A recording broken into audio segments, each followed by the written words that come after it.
Good morning, my dear students. I, Bhalsing Mahesh, Principal of Pravara Medical Trust, College of Pharmacy, Shevgaon, welcomes you all. Today, we are going to learn next part of the chapter, that is the channels of distribution.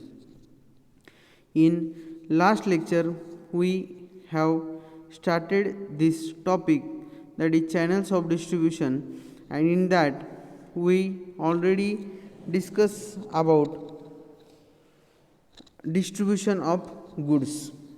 As you know that the goods are produced by the various industry and that reaches to its consumer through various means or modes, and it is called as the channels of distribution. In last lecture we studied that there are two types of selling. One is the direct selling and another type is the indirect selling. Indirect selling, where the goods reaches from industry to its consumer directly without any intermediate, and in case of indirect selling, the goods reaches from industry to consumer through one or more than one middleman like wholesaler, retailer, and it is called as the indirect type of selling. In last lecture we also started the various types of middleman. We started the first point of the chapter, that is the types of middleman. Types of middleman, it includes, there are two types of middleman. One is the functional middleman and second one is the merchant middleman. In last lecture we studied that the functional middlemen are those intermediates who perform various marketing functions without giving the title to the goods. They are called as the functional middleman, and in that we studied the four types of functional middleman, including the brokers, commission agent, auctioneers, and credit agent. In today's lecture we are going to study the second type of middleman, that is the merchant middleman. Understand? Okay, now we will see the merchant middleman. What are the merchant middlemen? Generally, merchant middlemen are those middlemen who work for profit. They acquire and transfer the title to the goods in their name, and the middlemen cover under this category are, again it is divided into two types, that is the wholesaler and retailer. तर विद्यार्थी मित्रांनो, आपण last मागच्या लेक्चरमध्ये पाहिलं होतं दोन टाईपचे मिडलमॅन असतात. एक असतो फंक्शनल मिडलमॅन आणि दुसरा कोणता, मर्चंट मिडलमॅन. फंक्शनल मिडलमॅन काय करतो, फंक्शनल मिडलमॅन काय करतो, वस्तू ग्राहकांना विकतो पण त्याला कुठलंही त्याचं स्वतःचं टायटल देत नाही, right.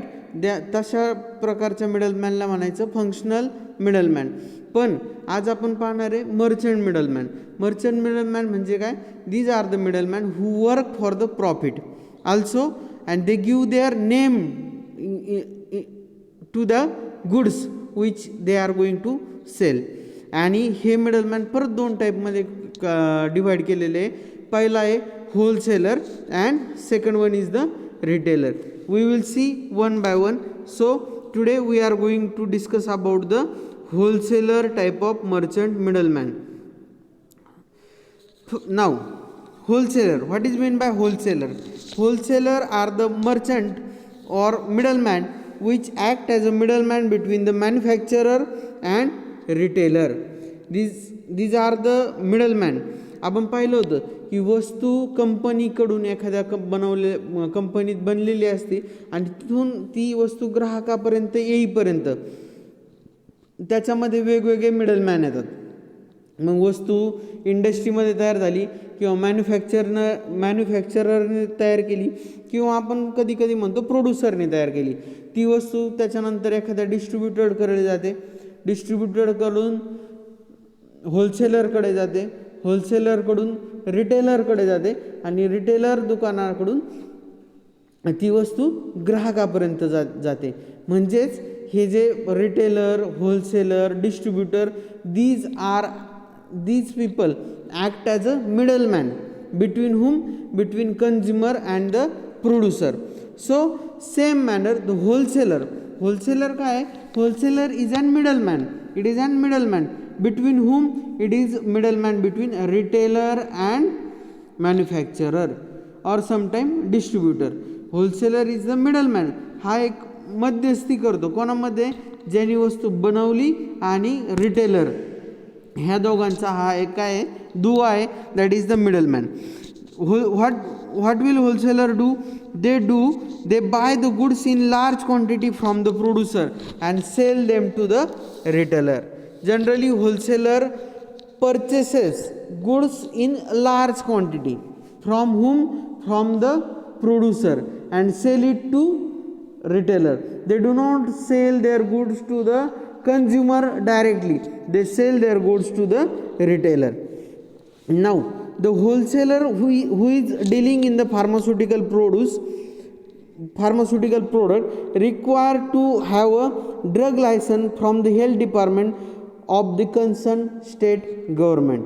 The wholesaler sells the product to the chemist and physician. The wholesaler is called as the stockist when he deals in an items which are manufactured by a single firm or company. That type of wholesaler is called as the stockist.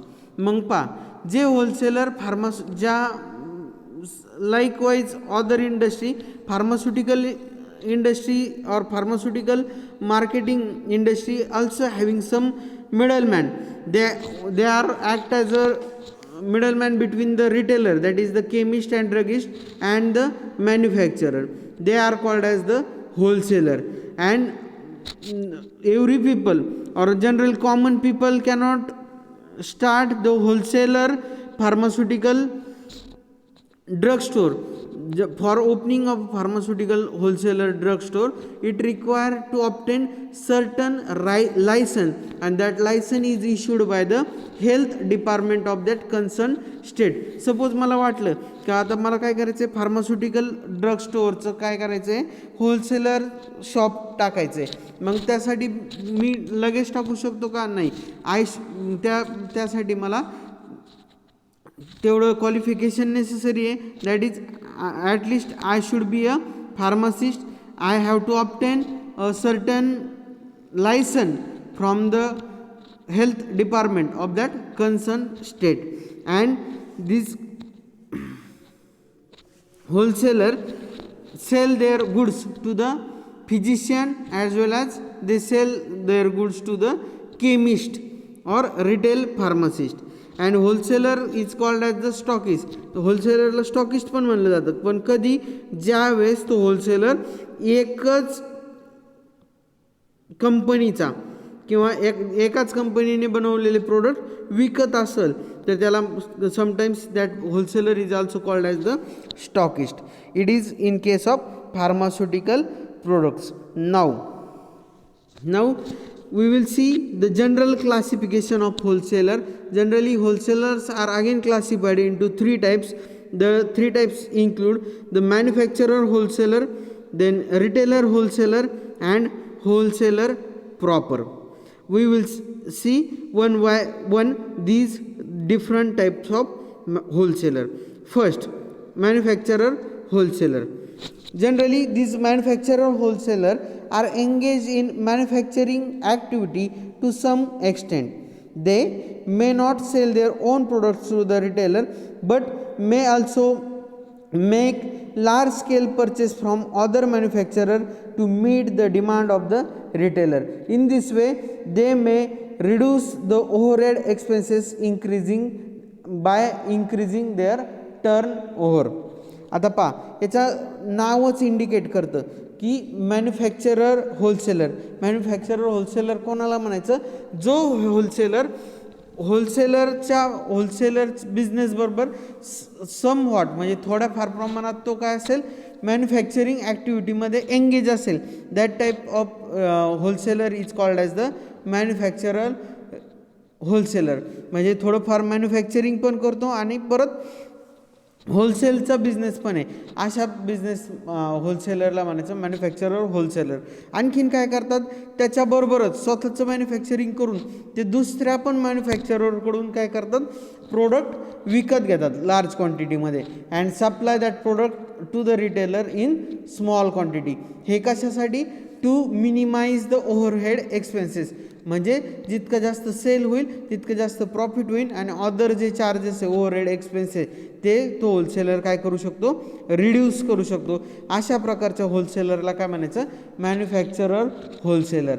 Manufacturer wholesaler मग कोण, those wholesaler who are engage in somewhat manufacturing of goods, they are called as the manufacturer wholesaler. Now second type of wholesaler is that the retailer wholesaler. Retailer wholesaler purchases the good in bulk from the manufacturer and sell them in retail to the consumer through their own shop, and in this way they act as a wholesaler as well as retailer. आता पहा, यांचं नावच कसं आहे, retailer wholesaler. Retailer wholesaler म्हणजे काय, हे wholesaler किंवा हे दुकानदार मॅन्युफॅक्चररकडून डायरेक्टली वस्तू कोणाकडून विकत घेतात, मॅन्युफॅक्चररकडून. मॅन्युफॅक्चरर म्हणजे कोण, ज्यांनी त्या वस्तू बनवल्यात त्याच्याकडून ते डायरेक्टली परचेस करतात आणि काय करतात, त्या वस्तू रिटेलरला न विकता किंवा कधी कधी retailer as well as directly they sell their goods directly to the consumer through their own retail shop, and that time that retailer or that wholesaler is called as the retailer wholesaler. म्हणजे त्या वस्तू large क्वांटिटीमध्ये विकत घेणार मॅन्युफॅक्चररकडून आणि छोट्या छोट्या प्रमाणात रिटेलरला पण देणार आणि कंझ्युमरला पण देणार. असे जे होलसेलर असतील त्याला म्हणायचं रिटेलर होलसेलर.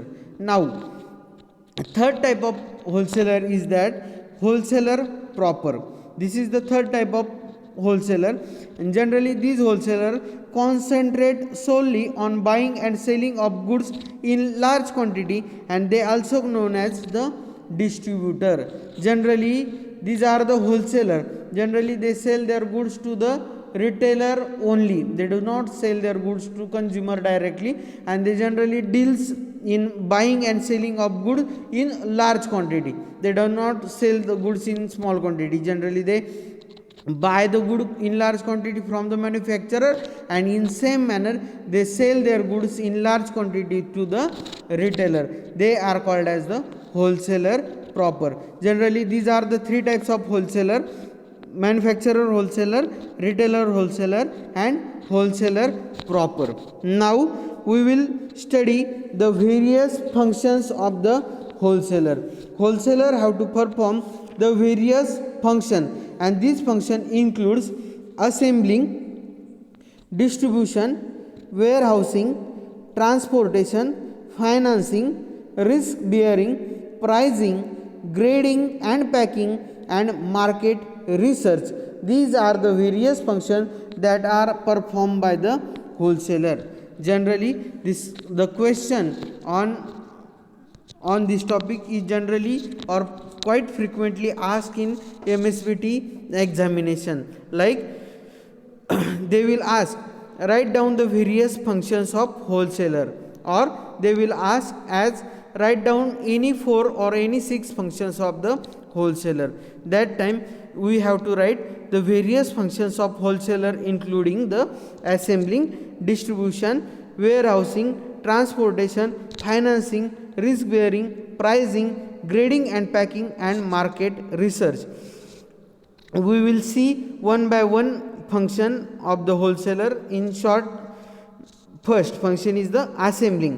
Assembling मध्ये काय करतो wholesaler generally buys large varieties of goods from the different manufacturer and sell them in a small quantity to the retailer. That is the function of assembling.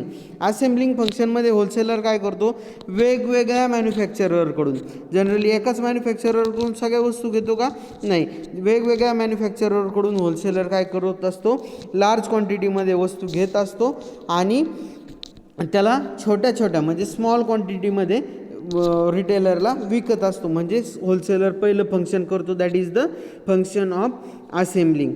Now second function is the distribution. The wholesaler serve to distribute the goods to the retailer who are generally widely scattered.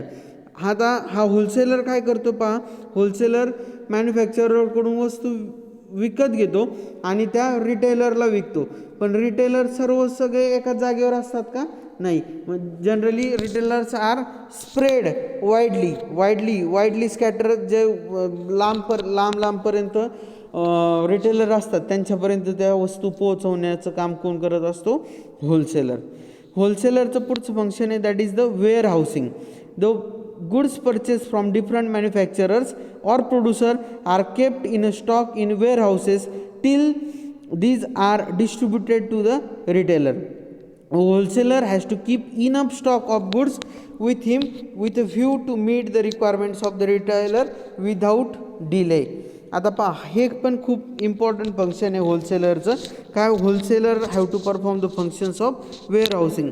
Wear हाऊसिंगचं function करायचं म्हणजेच काय की होलसेलरला ज्या वस्तू त्याने खूप large क्वांटिटीमध्ये विकत घेतलेल्या आहे त्या वस्तू तो स्टोअर करून ठेवतो त्याच्या गोडाऊनमध्ये एका जागेवर. कशासाठी? की ज्या वेळेस पण रिटेलरला एखाद्या वस्तूची गरज लागेल ती वस्तू त्या रिटेलरला तो लगेच पोचू शकेल. त्याकरता त्याला लार्ज क्वांटिटीमध्ये ज्या वस्तू विकत घेतल्यात त्याला एका जागेवर स्टोअर करण्याची गरज असते. अँड दॅट इज द तो स्टोअर करतो in his warehouse. Means wholesaler have to perform the very important function, that is the warehousing. Then transportation, it is the next important function that is performed by the wholesaler. In transportation, wholesaler has to move his goods from the place of production to the own warehouse and from his own warehouse to retailer. Sometimes the wholesaler has to use his own vehicle for this purpose, for moving and distributing the goods. म्हणजे आता हे पण important function आहे. चौथं function जे wholesaler perform करतो कोणतं? That is the function of transportation. वस्तू आपण पाहिलं होलसेलर वस्तू कोणाकडून विकत घेतोय? मॅन्युफॅक्चररकडून. आणि त्या वस्तू विकतोय कोणाला? रिटेलरला.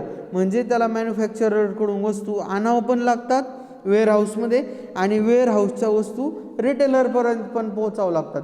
म्हणजे त्याकरता त्याला जी सिस्टीम लागेल that system of the transportation, and it is the one of the function that is perform by the wholesaler.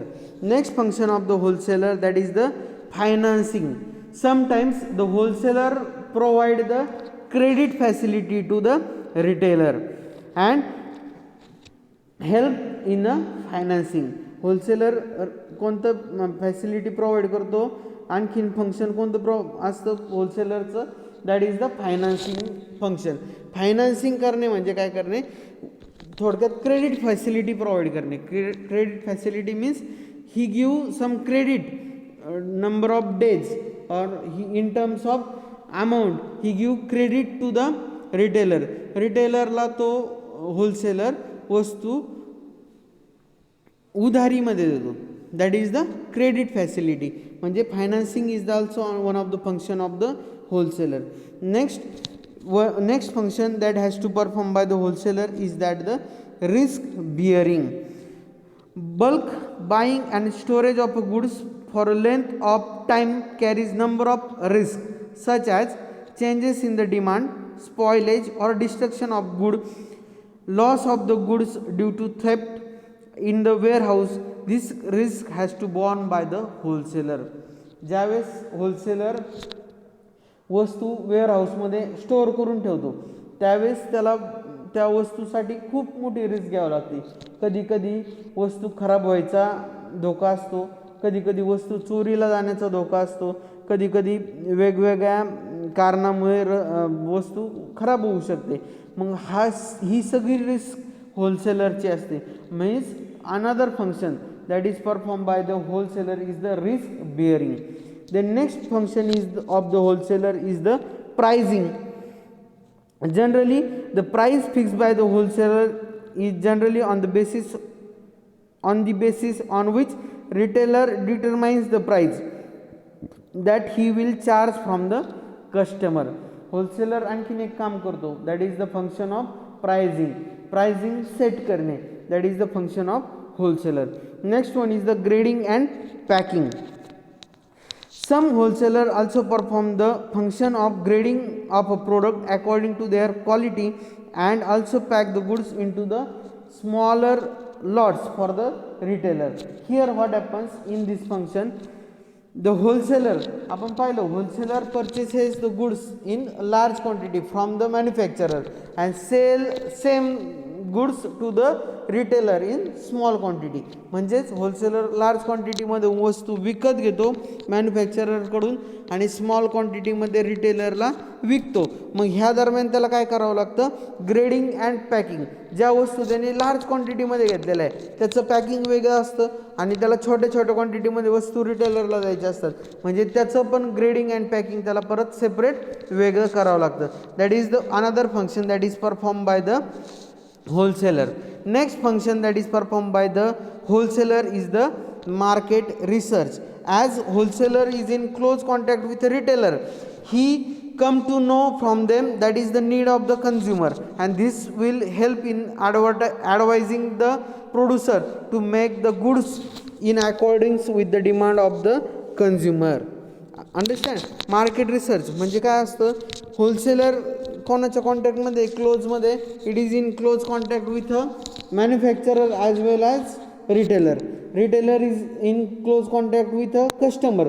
मग कस्टमरकडून प्रोडक्टबद्दल काही फीडबॅक आला, it may be a good feedback, it may be a bad feedback, that both feedback is reach by the retailer to the wholesaler. Retailer काय करतो, तो feedback होलसेलरला देतो आणि होलसेलर सेम फीडबॅक कोणाला देतो, मॅन्युफॅक्चररला देतो. So that in accordance with that manufacturer make the necessary changes in their product. मग कस्टमरच्या फीडबॅकनुसार manufacturer काय करत असतो, त्याच्या प्रोडक्टमध्ये चेंजेस करत असतो. म्हणजे that is the function of market research. Market research करायचं काम पण होलसेलरचं असतं. जनरली हे जे आपण फंक्शन पाहिले तो वेगवेगळे, these are the various functions of the wholesaler. याच्यातीलच काही फंक्शन रिटेलर पण करत असतो. पण आजच्या लेक्चरमध्ये आपण फक्त काय पाहणार आहे, होलसेलरबद्दल पाहणार आहे. आपण आत्तापर्यंत काय काय पाहिलं होलसेलरमध्ये. आपण होलसेलर हा कशामधला टॉपिक पाहतोय, आपण पाहतोय मिडलमॅन. मिडलमॅनमध्ये आपण पाहिलं आत्तापर्यंत दोन टाईपचे मिडलमॅन, फंक्शनल मिडलमॅन आणि दुसरा पाहिला आपण मर्चंट मिडलमॅन. परत आपण पाहतोय मर्चंट मिडलमॅनचे again it is divided into two types, that is wholesaler and retailer. Today we have started the topic that is the wholesaler. होलसेलरचं आपण क्लासिफिकेशन पाहिलं, नंतर आपण पाहिलं functions of the wholesaler. Now the last point of this today's lecture, that is the various services provided by the wholesaler. आता wholesaler service देत असतो पा. आपण आधीचा पॉईंट पाहिला functions, don't confuse, these are the various functions of the wholesaler. Now we are going to study the last topic that is the service. Service perform by the wholesaler. Generally wholesaler give their service to the retailer, wholesaler give the service to the manufacturer or producer, and service it give the service to the consumer also. We will see one by one the various service performed by the wholesaler.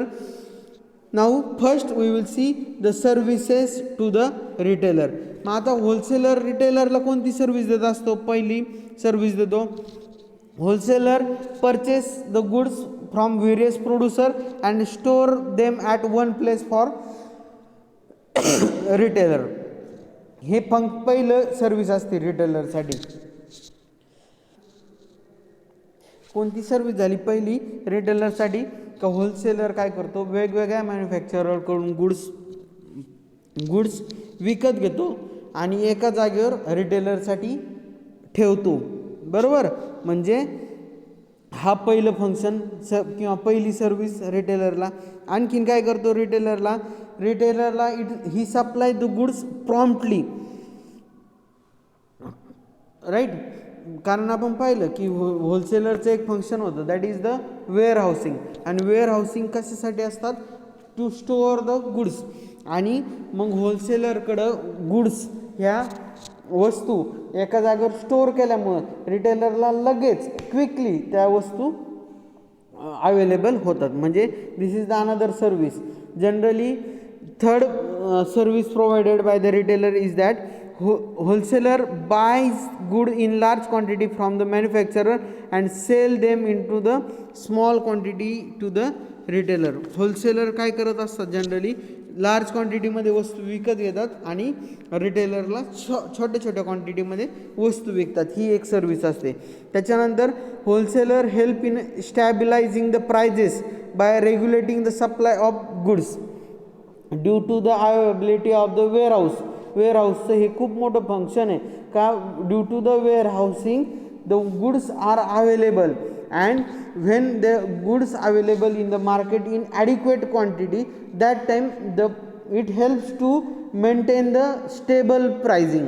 म्हणजे जर एखादी वस्तू मार्केटमध्ये मुबलक प्रमाणात available असली तर त्याचा फायदा काय होत असतो, त्याची जी किंमत आहे ती किंमत स्थिर राहत असते. जर एखाद्या वस्तूचा मार्केटमध्ये तुटवडा निर्माण झाला तर त्याच्यामध्ये हा रूल आहे पहा, increase in demand increase in price. जर डिमांड वाढली तर प्राईस पण वाढत असते आणि डिमांड वाढली वस्तूचं शॉर्टेज झाला तर आणखीन प्राईस वाढते. पण होलसेलर काय करतो, होलसेलर वेअर हाऊसिंग सारखं फंक्शन प्रोव्हाइड करतो आणि due to the warehousing it help in the maintaining the prices of the goods stable. म्हणजे ही एक सर्विस आहे रिटेलरसाठी. आणखीन होलसेलर रिटेलरला काय करतो, it give the service that he inform the retailers regarding the new products introduce in the market. मार्केटमध्ये कुठलं नवीन एखादं प्रोडक्ट आलं तर त्याची इन्फॉर्मेशन देण्याचं काम रिटेलरला होलसेलर करत असतो. म्हणजे ही एक सर्विस करत असतो.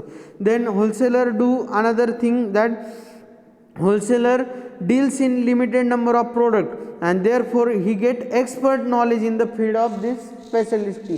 जनरली होलसेलर्स जसं रिटेलर सर्वच वस्तू काय करत असतो त्याच्या रिटेल स्टोअरमधून विकत असतो, पण होलसेलर जनरली एका पर्टिक्युलर लाईन ऑफ प्रोडक्ट्स मध्ये डील करत असतो आणि due to the dealing in a particular line of product he get expert in a particular line of product and when he get expert in a particular line of product he give his expertise knowledge to the retailer, right? This is the another service that is provided by the wholesaler.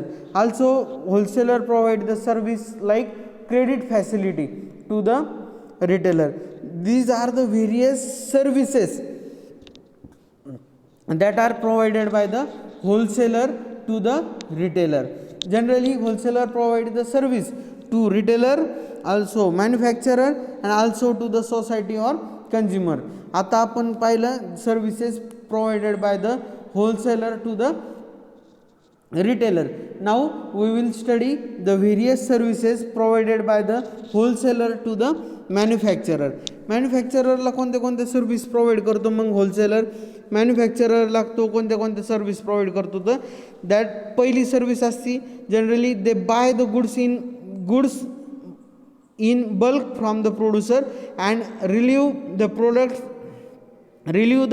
Producer of botheration of collecting the orders and supplying the goods to the widely scattered retailer.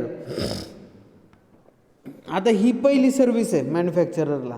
का जर suppose आपण असं consider करू there are no wholesaler, मग काय होईल, इंडस्ट्रीला प्रत्येक छोट्या छोट्या रिटेलरपर्यंत त्यांची वस्तू पोहोचावी लागेल, राईट? मग हे खूप अवघड आहे की various retailer are widely scattered, खूप साऱ्या ठिकाणी डिस्ट्रीब्यूट झालेले आहे आणि तिथपर्यंत पोहोचणं ह्या इंडस्ट्रीसाठी खूप अवघड आहे.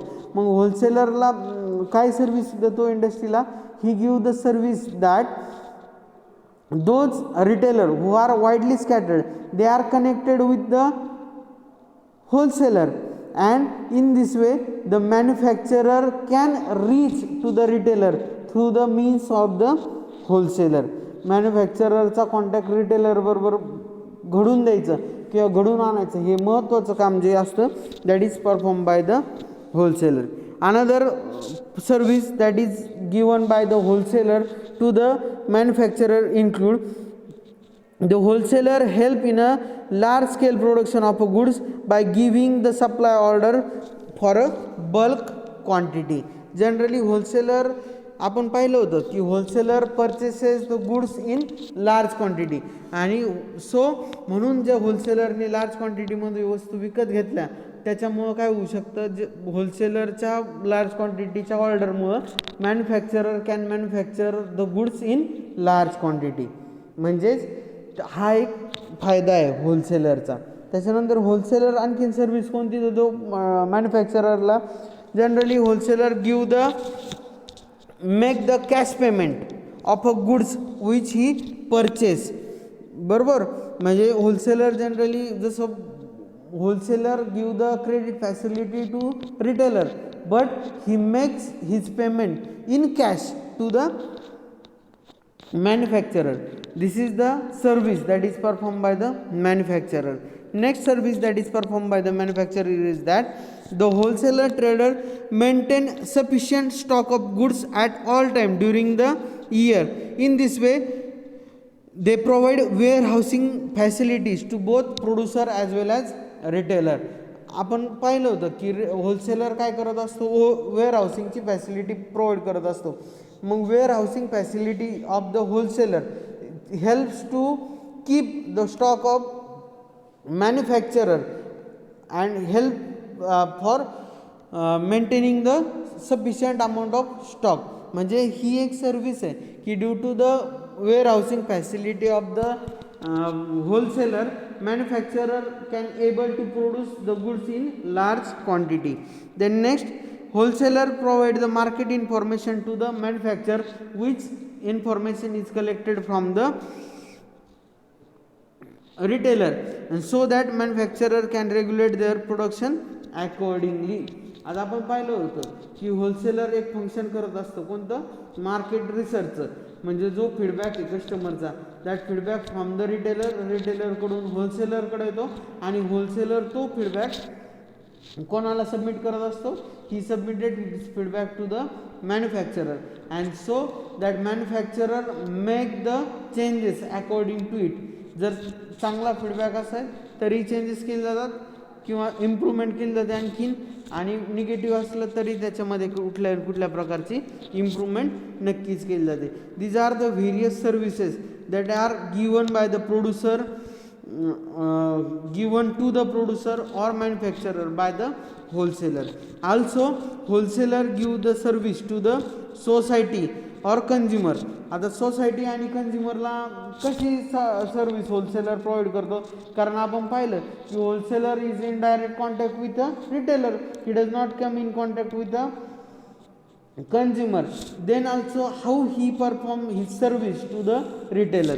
तर त्याच्यामध्ये पाहू आपण की the wholesaler sell the goods to the retailer at uniform prices which help in the bringing the uniformity of prices in for the retailer. आता होलसेलर काय करत असतो, युनिफॉर्म म्हणजे सेम मॅनरमध्ये किंवा सेम प्राईजला वस्तू रिटेलरला देतो. सगळ्या रिटेलरला वस्तू सेम प्राईजनी देतो आणि त्याच्यामुळं काय होतं, सगळ्या ग्राहकांना म्हणजे सगळ्या कंझ्युमरला वस्तू अवेलेबल होती सेम प्राईजमध्ये. म्हणजे हे एक फंक्शन आहे, इनडायरेक्ट फंक्शन आहे कोणाचं, होलसेलर टू द कंझ्युमर. आणखीन काय फंक्शन आहे होलसेलरचं कंझ्युमरसाठी, the wholesaler purchases the large quantity of goods from the producer which help to cut down the cost of production. आणि त्याचा इनडायरेक्ट बेनिफिट कोणाला भेटतो, कंझ्युमरला भेटतो की होलसेलर जास्त क्वांटिटीमध्ये वस्तू विकत घेतो, त्याच्यामुळं जे प्रोडक्शनचा रेट आहे तो कमी होतो. त्या प्रोडक्शनचा रेट कमी झाल्यामुळं युनिफॉर्म प्राईजला किंवा रिजनेबल प्राईजला वस्तू ग्राहकांना अवेलेबल होतात. त्याच्यानंतर wholesaler inform the taste of consumer to the producer which result in with the consumer are able to purchase the goods of their liking. जसं आपण पाहिलं होतं की मार्केट रिसर्च करत असतो होलसेलर नेसेसरी चेंजेस सांगत असतो मॅन्युफॅक्चररला, आणि ज्यावेळेस manufacturer that make the necessary changes then consumer directly ultimately get benefit. benefited that they get the goods of their liking. त्यांच्या आवडीच्या किंवा त्यांनी सांगितलेल्या बदलानुसार त्यांना वस्तू मिळत असतात. हे कोणामुळे पॉसिबल आहे? It is possible due to the wholesaler. Also wholesaler help in maintaining the balance of demand and supply which help in the stabilizing of the price. These are the various services that are provided by the wholesaler to the consumer or society. In today's lecture we have discussed about the various middlemen we studied about the merchant middleman, and in that we studied about the wholesaler middleman. In that wholesaler middleman we have studied the various functions of the wholesaler, as well as we have studied the various services performed by the wholesaler. In next lecture we will study the second type of merchant middleman, that is the retailers. Also in same manner we are going to study the retailer, the functions of retailer, and the various services provided by the retailer, and also the various types of retailer. Till then, study at home, stay safe.